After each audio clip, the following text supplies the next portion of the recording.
experimentar la presencia de Dios. Y este es un tema sobre el cual me fascina hablar porque es muy significativo para mí personalmente y creo que puede ser de mucha ayuda para usted como creyente el cubrir su corazón y su mente con esta básica verdad bíblica y que francamente, debo confesarlo, no la supe por mucho tiempo. ¿En dónde vive Dios? Quiero decir, si usted quisiera escribirle una carta, ¿sabe a qué dirección escribir?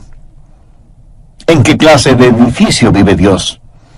Llamamos a los templos las casas de Dios, pero ¿lo son en verdad? Veamos Hechos capítulo 7 desde el verso 47. Mas Salomón le edificó casa, si bien el Altísimo, ese es otro nombre para Jehová, Dios, no habita en templos hechos de mano, como dice el profeta. El cielo es mi trono y la tierra el estrado de mis pies. ¿Qué casa me edificaréis? Dice el Señor. ¿O cuál es el lugar de mi reposo? ¿En dónde mismo vive Dios? Le sorprenderá a usted al estudiar la Biblia el descubrir que Dios ha vivido en una serie de casas. Dios crea y diseña una casa, la habita por un tiempo, y si la casa está sucia, Dios sale de ella. Usted me dirá, pastor, no entiendo de lo que me está hablando. Bueno, usted va a aprender un principio en este mensaje.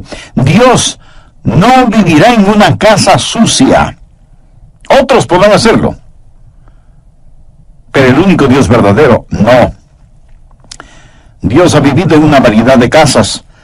La primera casa de Dios fue un hombre, y su nombre fue Adán. Adán fue una casa, y Dios vivió en Adán. En Génesis 2:7, la Biblia dice, entonces Jehová Dios formó al hombre del polvo de la tierra, y sopló en su nariz aliento de vida, y fue el hombre un ser viviente. Ahí tiene usted la primera casa diseñada por Dios. En el transcurso de este mensaje haré énfasis en 4 palabras: diseño, deshonra, desolación y destrucción. Y grabe bien esto en su mente. Y si usted descubre verdades en este estudio bíblico, será increíblemente bendecido y recibirá sobreabundante ayuda para su vida. Así que Adán fue una casa diseñada. Dios diseñó a Adán. Y Adán fue una casa de 3 cuartos. El cuarto exterior se llamó cuerpo, el cuarto interior su alma, y el tercer cuarto su espíritu. Dios formó a Adán del polvo de la tierra, y eso es su cuerpo. Y Dios le dio vida física. Dios sopló en su nariz el aliento de vida, y ese es su espíritu. La palabra soplar y la palabra espíritu son las mismas palabras, el espíritu de vida. Adán vino a ser una criatura espiritual. La Biblia dice, y fue el hombre un ser viviente. Ahí están las 3 partes en la naturaleza de Adán y las 3 partes de su naturaleza. Todos los seres humanos somos cuerpo, alma y espíritu. Esa es la razón por la que Pablo dice en 1 Tesalonicenses 5, 23 y 24, y el mismo Dios de paz os santifique por completo, y todo vuestro ser, espíritu, alma y cuerpo, sea guardado irreprensible para la venida de nuestro Señor Jesucristo. Fiel es el que os llama, el cual también lo hará. Pablo les está diciendo que oraba a Dios para que el cuerpo, alma y espíritu de ellos fuera guardado sin mancha. Dios hizo de Adán una casa, no una casa para Adán. Adán era la casa para que viva Dios. Déjeme le explico esto. El cuerpo de Adán fue lo que podríamos llamar el hombre exterior. La Biblia llama a nuestros cuerpos casas. Y con este hombre exterior, con su cuerpo, Adán conoció la vida física y el mundo físico. Podríamos decir, el mundo debajo de él. Pero también tenía un hombre interior que es el alma. La palabra griega para alma es psique. Es la palabra de donde tenemos psicología, psiquiatría y psiquis. El alma es la mente, las emociones, la voluntad. es lo que hace de usted. Usted es su personalidad, su sentido del humor. Determina lo que le gusta o disgusta. Son todas las idiosincrasias y proclividades que hacen de usted la persona maravillosa y única que es. Eso es su alma. Y está dentro de usted. Usted puede ver mi cuerpo, pero no puede ver mi alma. Pero usted puede sentir mi alma cuando hablo, porque usted puede escuchar mi mente, mis emociones y mi voluntad. Y esa es una expresión que mi cuerpo está haciendo de lo que está en mi interior. Así que con su cuerpo físico tiene vida y conoce el mundo debajo de usted. Con su alma tiene vida psicológica, conoce el mundo alrededor suyo y el mundo dentro de usted. ¿Pero qué de su espíritu? Yo solía pensar que alma y espíritu eran básicamente la misma cosa, pero es que no había leído la Biblia cuidadosamente. Porque en Hebreos 4:12 dice, porque la palabra de Dios es viva y eficaz, y más cortante que toda espada de dos filos, y penetra hasta partir el alma y el espíritu. Ahora, recuerde lo que dice 1 Tesalonicenses 5:23. Y todo vuestro ser, espíritu, alma y cuerpo, sea guardado irreprensible. ¿Lo ven? Su espíritu es diferente de su alma. Ambos son invisibles y son inseparables, pero no son idénticos. Con mi cuerpo tengo vida física y conozco el mundo físico, el mundo debajo de mí. Con mi alma tengo vida psicológica y conozco el mundo social, el mundo que me rodea. Pero con mi espíritu tengo vida espiritual y conozco el mundo que está por encima de mí. ¿Se da cuenta? Fuimos creados para relacionarnos con tres mundos: el mundo físico, el social y el espiritual. Conozco el mundo que está debajo de mí, el mundo que está alrededor mío, y con mi espíritu conozco el mundo que está encima de mí. En Juan 4:24 leemos, Dios es espíritu, y los que le adoran en espíritu y en verdad es necesario que le adoren en espíritu y en verdad. Y en Romanos 8:16 Pablo dice, el espíritu mismo da testimonio a nuestro espíritu de que somos hijos de Dios. En el libro de Génesis, cuando habla de criaturas vivientes, literalmente dice almas vivientes. Si usted tiene un perro, ese perro tiene una mente, una emoción y una voluntad, pero no tiene espíritu. Un perro no puede orar, un perro no puede adorar, un perro no conoce a Dios. Puede mover su cola y hacer piruetas, pero no conoce a Dios. Y las flores, hermosas como son, tienen un cuerpo, pero no tienen alma. Los animales tienen cuerpo y alma, pero no tienen espíritu. Solo el hombre, hecho a la imagen de Dios, tiene espíritu. Adán fue una casa de 3 habitaciones, y a Dios le gusta eso. El cuarto exterior fue su cuerpo, el cuarto interno fue su alma, pero en el cuarto más privado es en donde Dios habita. Dios dice que habitará con aquel que es humilde y contrito de espíritu. El espíritu humano es el lugar en donde habita el Espíritu Santo.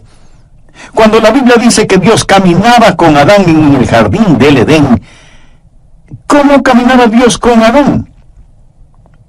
¿Caminaba Dios al lado de Adán? Dios no tiene un cuerpo físico. Dios caminaba en él y con él. Adán era la casa de Dios y Dios vivía en Adán, y él caminaba y hablaba con Adán. Dios es un Dios trino, Dios el Padre, Dios el Hijo y Dios el Espíritu Santo.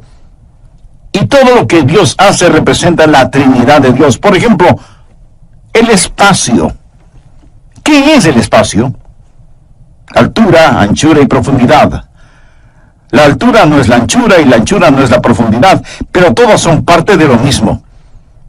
Usted puede identificar cada una de ellas, pero no puede separar ninguna de ellas.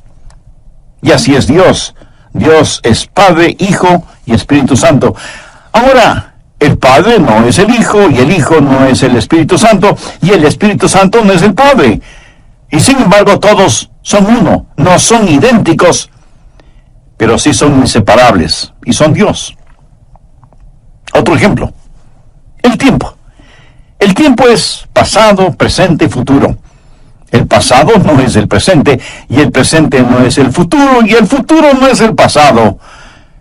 Y aunque el tiempo es uno, cada una de sus partes es fácilmente identificable. Cada cosa que Dios ha hecho refleja la Trinidad de Dios, espacio y tiempo y hombre. Usted fue creado para hacer una casa en la cual Dios viva. Adán fue la primera casa de Dios, la casa primordial, la casa diseñada por Dios mismo. Pero esa casa diseñada se volvió una casa deshonrada. Dios le dio a Adán una advertencia, no una amenaza, sino una advertencia. Dios le dijo a Adán: hay un árbol en el jardín del Edén, el fruto del cual no debes comer, porque el día que llegues a comerlo, de seguro morirás. Y todos sabemos, Adán desobedeció y comió del fruto de ese árbol. Génesis 3:6 nos dice que Eva tomó del fruto y lo comió, y dio también a su marido, y él lo comió. Y por tanto, el pecado entró en esa casa. El pecado manchó y ensució la casa. Y la casa que fue diseñada por Dios se volvió en una casa deshonrada por el hombre. Dios les advirtió que no lo hicieran, pero ellos lo hicieron de todas maneras. Y el pecado entró y manchó la casa en la cual Dios estaba viviendo. Pero algo más sucedió. La casa diseñada, que fue casa deshonrada, se volvió en una casa desolada. ¿Qué pasó cuando Adán pecó? Dios sencillamente salió de esa casa, porque Dios no puede vivir en una casa sucia. Dios le había advertido a Adán: el día que comas del fruto prohibido, de seguro morirás. ¿Alguna vez se ha preguntado qué es la muerte? La muerte no es la separación del alma y del cuerpo. Si yo tuviera un masivo ataque al corazón ahora mismo, y vinieran los doctores y me examinaran tratando de encontrar mis signos vitales y finalmente diagnostican: está muerto, estarían diciendo una mentira, porque yo no puedo morir. Porque Jesús dijo: el que cree en mí, aunque esté muerto, vivirá. Y yo creo en Jesús. Yo no puedo morir. Usted está escuchando a un hombre que jamás morirá. Todo lo que haré será simplemente cambiarme de casa. Mi verdadero yo se irá al cielo. Pablo lo dijo claramente: ausentes del cuerpo y presentes en el Señor. La muerte no es la separación del alma y del cuerpo. La muerte es la separación de nuestro espíritu de Dios. ¿Lo comprende? Eso es la muerte. Dios le dijo a Adán que el día que comiera del fruto prohibido moriría. Bueno, si usted lee cuidadosamente su Biblia, sabrá que Adán vivió más de 900 años. Sin embargo, Dios le dijo: ese día morirás. Es obvio que Adán no murió físicamente. Adán murió espiritualmente. Y cuando él murió físicamente, 900 años más tarde, su muerte espiritual lo alcanzó y murió físicamente. Déjeme decirle cómo murió Adán, y quiero que lo recuerde porque es muy importante. Adán murió inmediatamente en su espíritu, progresivamente en su alma y finalmente en su cuerpo. Lo que literalmente Dios le dijo a Adán fue: muriendo, morirás. Esto habla de un proceso. Adán murió inmediatamente en su espíritu, progresivamente en su alma y finalmente en su cuerpo. Tenemos un ramo de flores recién cortadas y decimos: no son hermosas, son naturales. Mi amigo, no son naturales. Son flores muertas. Desde el instante en que las cortó, dejaron de ser naturales, porque han sido separadas de su fuente de vida. En la Navidad usted dice: vamos a tener un árbol natural. Y va y compra un árbol que ha sido cortado. Perdóneme, pero ese árbol no es un árbol natural. Puede parecer natural, pero en realidad está muerto. ¿Y cuándo murió? El momento que fue cortado de su fuente de vida, de su savia, de sus raíces. Y usted puede traer ese árbol a su casa y decorarlo y ponerle luces y lucirá muy bonito.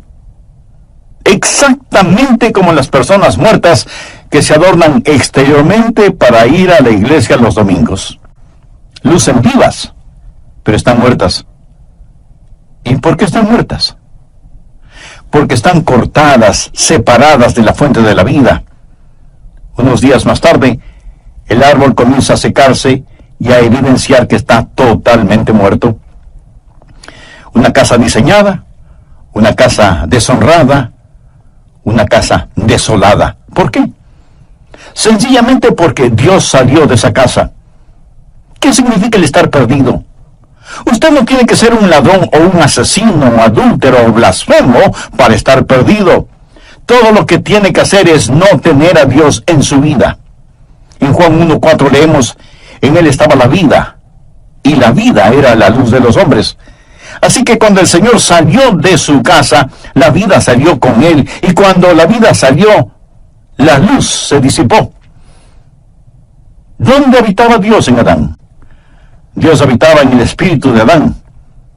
Ahora, cuando Dios salió del espíritu de Adán, ¿qué sucedió? ¿Quién era el siguiente en la línea de mando? El alma. ¿Y qué es el alma? La mente, las emociones y la voluntad.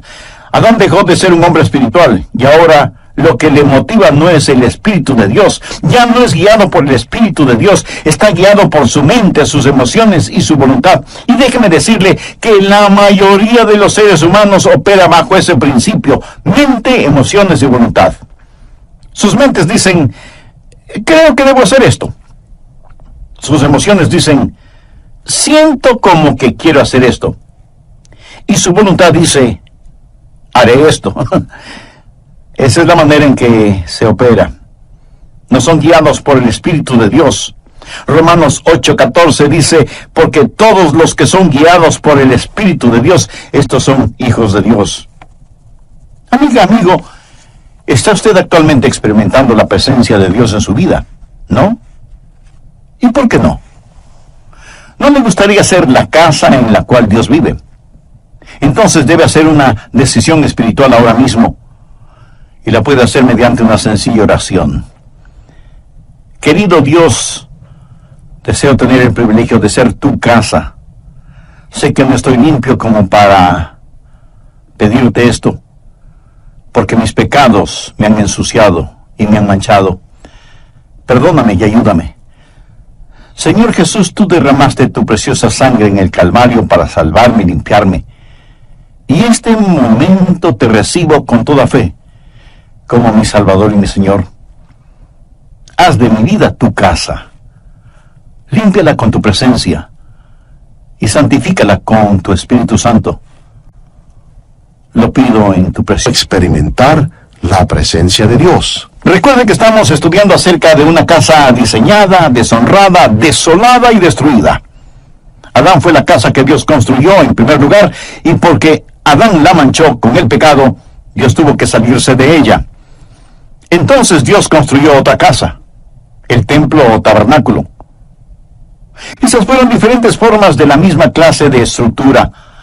Y Salomón construyó un magnífico templo, que fue también una casa de 3 habitaciones. Si usted no toma en cuenta todos los adornos y decoraciones, el tabernáculo y el templo estaban constituidos básicamente por 3 habitaciones: el patio exterior, el patio interior y el lugar santísimo.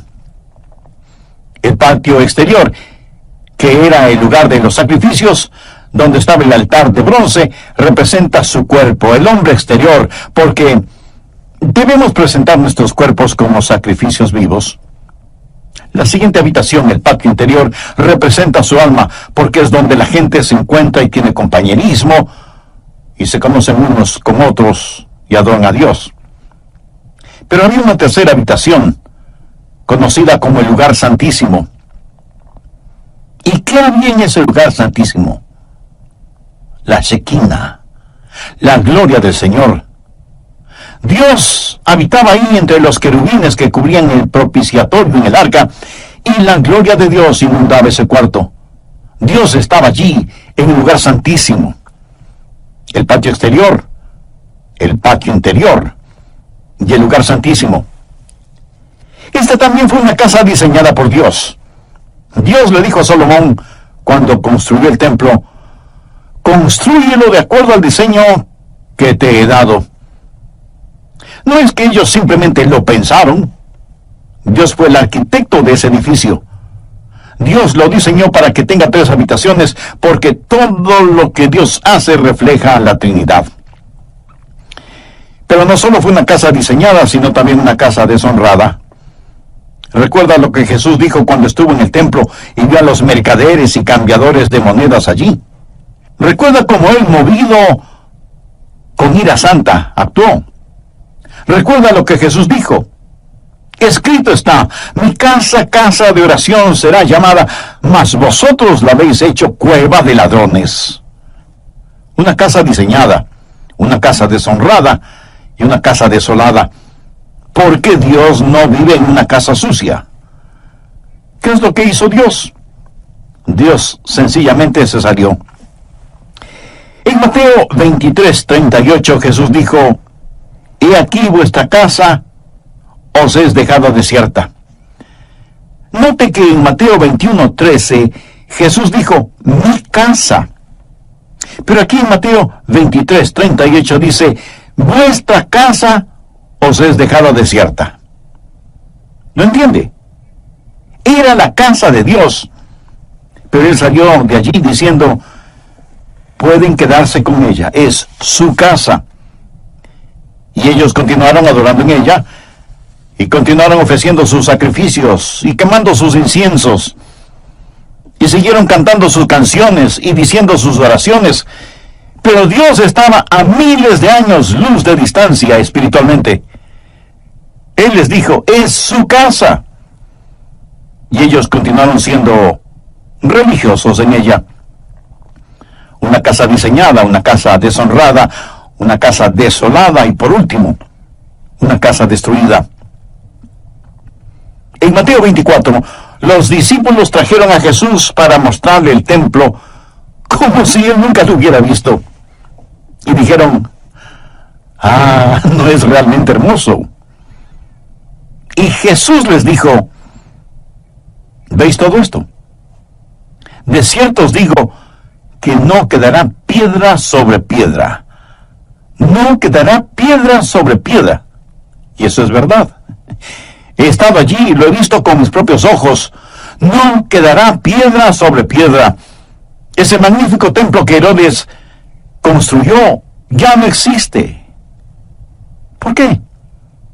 Una casa diseñada, una casa deshonrada, una casa desolada y una casa destruida.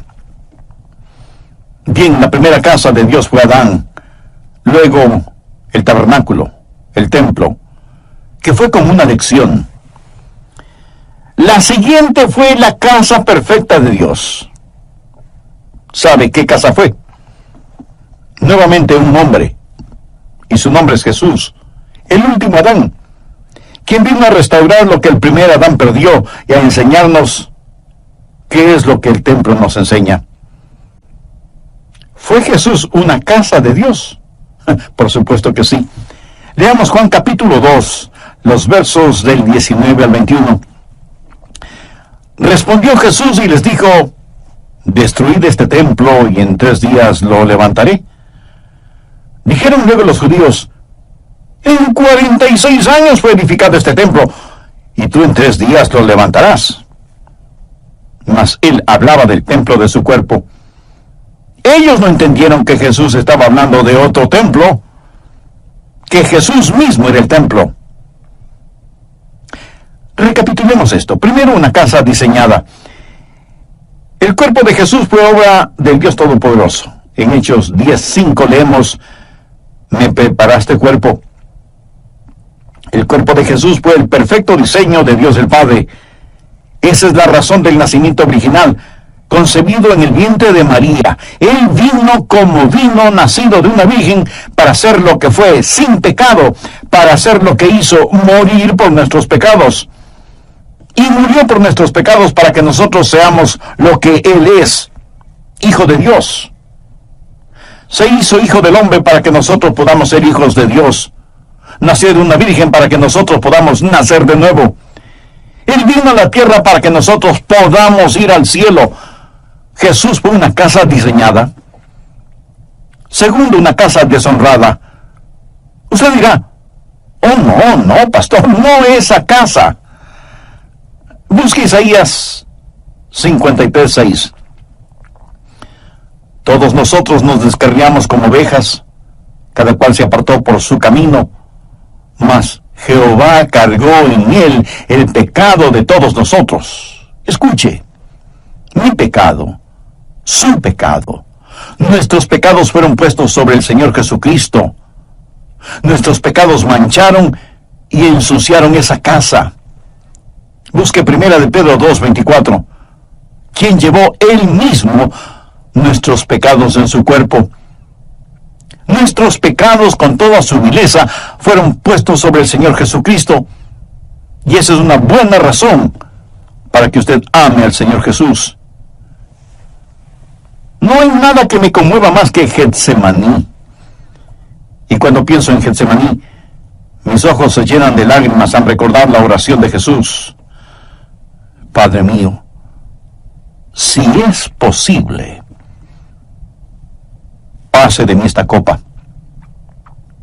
Ahora, ¿qué había en esa copa?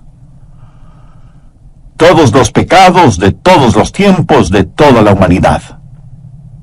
Ahora, no piense en todas las naciones del mundo, piense en su propio país, en su propia ciudad, en su pueblito o en su aldea. Y piense solo en el pecado de la mentira en un solo día. Piense en las blasfemias que se dicen en un solo día y las perversiones sexuales que ocurren en un solo día. Multiplique eso por todas las naciones, pueblos y aldeas que hay en todo el mundo durante todas las épocas. Destílelo hasta lo sumo. Póngalo en una copa y désela a beber al Hijo de Dios. Él se volvió pecado por nosotros. Y cuando Él se volvió pecado, Dios el Padre tuvo que tratarlo como trataría a cualquier pecador bajo juicio. El apóstol Pablo dice en Romanos 8:32, el que no escatimó ni a su propio Hijo, sino que lo entregó por todos nosotros. Jesús no solo llevó nuestros pecados, pero Él, el Hijo de Dios, fue el objeto del aborrecimiento del Padre. Tercero, una casa desolada. Cuando Jesús estuvo clavado en la cruz y cuando los negros dedos de la oscuridad cubrieron el monte Calvario, cuando la tierra tembló y se estremeció, y Jesús soportó todo el peso de nuestros pecados, y Él clamó, Dios mío, ¿por qué me has desamparado? Le diré por qué el Padre le desamparó. Dios no puede vivir en una casa sucia. Él abandonó esa casa que quedó desolada. Y Jesús murió solo. Solo. Amigo, comprende el impacto de esto. Jesús no contó con el consuelo de su Padre. Jesús murió solo. Cuando David caminó por el valle de sombra de muerte, él pudo decir, no temeré mal alguno porque tú estarás conmigo. Jesús no pudo decir ni siquiera eso. Estuvo olvidado de Dios y de los hombres, suspendido entre el cielo y la tierra, una casa diseñada, una casa deshonrada, una casa desolada. Cuarto, una casa destruida. Jesús supo lo que le iba a pasar. Esa es la razón por la que dijo en Juan 2:19, destruid este templo, y en 3 días lo levantaré. Sabía que iba a ser destruido, porque sabía cómo Dios su Padre trabaja. Bien, la casa primaria de Dios fue Adán, la segunda casa diseñada por Dios fue el templo, y la tercera y perfecta casa fue el Señor Jesucristo. Pero sabía que Dios tiene otras casas. Sabía que Dios dejó de cambiarse de casa. Déjeme decirle cuál es la casa permanente de Dios. Si usted es un genuino hijo de Dios, mírese a usted mismo. Mire a los otros hijos e hijas de Dios. ¿Qué es lo que dice 1 Corintios 3:16? ¿No sabéis que sois templo de Dios y que el Espíritu de Dios mora en vosotros? Y más adelante en 1 Corintios 6:19 y 20 leemos: ¿O ignoráis que vuestro cuerpo es templo de Dios?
Espíritu Santo, el cual está en vosotros, el cual tenéis de Dios, y que no sois vuestros, porque habéis sido comprados por precio. Glorificad pues a Dios en vuestro cuerpo y en vuestro espíritu, los cuales son de Dios.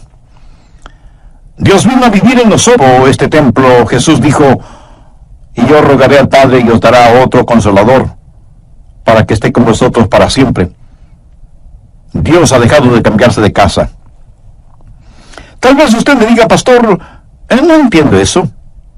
Usted dice que Dios no vive en una casa sucia, y yo sé que no estoy sin pecado, sé que he fallado y he hecho cosas malas.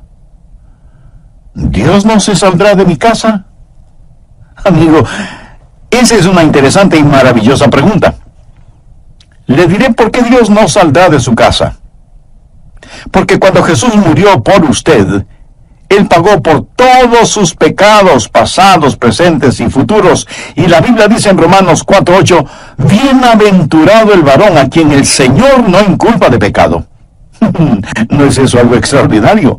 Dios limpiará la casa, pero no saldrá de ella. El pecado por el cual murió Jesús jamás será puesto en su cuenta si usted ha recibido al Señor Jesucristo como su Salvador y su Señor en forma personal. Él nunca lo hará. La Biblia habla del espíritu del hombre hecho perfecto, y de eso quiero hablarle. Y deseo que usted atesore estas lecciones en lo más profundo de su corazón. La primera lección tiene que ver con la salvación. ¿Qué es la salvación? Salvación no es sacar al hombre de la tierra y llevarlo al cielo. Es sacar a Dios del cielo y que venga el hombre. Esa es la diferencia. Mucha gente cree que la salvación es que sus pecados sean perdonados para poder ir al cielo. El que sus pecados sean perdonados es preparación para la salvación. Ir al cielo es un subproducto de la salvación. Salvación es tener a Dios de regreso en su corazón. La segunda lección tiene que ver con la espiritualidad. ¿Quién es una persona espiritual? Es aquella que practica la presencia de Dios. No crea que usted asiste a una iglesia para ser espiritual o para adorar. Más bien traemos nuestra adoración a la iglesia. Verá, cuando usted se salva, cada día es un día santo. Y cada lugar es un lugar sagrado. Usted es la casa de Dios. Si usted va a tener algo que sea santo, recuerde lo que dice 1 Corintios 6:19. ¿O ignoráis que vuestro cuerpo es el templo del Espíritu Santo, el cual está en vosotros, y que no sois vuestros? Usted tiene que vivir una vida sobrenatural porque Dios vive en usted. Y un cristiano salvado es naturalmente sobrenatural y sobrenaturalmente natural. Me agrada la gente que es sobrenaturalmente natural. Me gusta la gente que es la misma en el cuarto de un hotel o en el culto de adoración. Usted no va a la iglesia únicamente a actuar en forma religiosa. ¿Sabe cómo Jesús llama a los actores? Hipócritas. Escúcheme. Si usted es ya salvo, Dios vive en usted. Y cada día es un día santo y cada lugar es un lugar sagrado. Y todo lo que haga debe hacerlo como para la gloria de Dios. Practique la presencia de Dios. La tercera lección tiene que ver con la seguridad. Gracias a Dios, Él dejó de cambiarse de casa. En Juan 14:16, el Señor Jesús nos dejó una firme y segura promesa. Y yo rogaré al Padre, y os dará otro consolador para que esté con vosotros para siempre. Dios salió de la casa que fue Adán. Dios no va a salir de mi casa. ¿Cuál es la diferencia? Yo tengo algo que Adán no tuvo, a menos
que se haya salvado.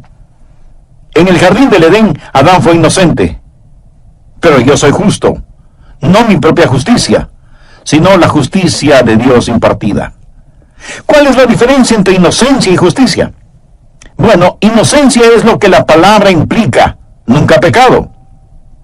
Pero la justicia es el regalo de Dios. Es el compartir la naturaleza santa de Dios. Y la cuarta lección tiene que ver con el servicio. ¿Qué es el servicio a Dios? Bueno, servicio a Dios no es hacer algo por Dios, es más bien dejar que Dios haga algo a través suyo. Y si usted piensa que estoy jugando con las palabras, no lo estoy haciendo. Dios vive en usted. Y Dios en usted es adecuado para cada demanda que será puesta sobre su vida hoy y por el resto de su existencia. Y la próxima vez que usted necesite amor, no diga, Señor, dame amor. Diga, tu amor, Señor. Y la próxima vez que necesite paciencia, diga, tu paciencia, Señor. Y la próxima vez que necesite sabiduría, pida tu sabiduría, Señor. Todo lo que usted necesite está en el Señor Jesucristo. Y el Señor Jesús está en usted. Entonces, todo lo que usted necesite es tener al Señor Jesucristo.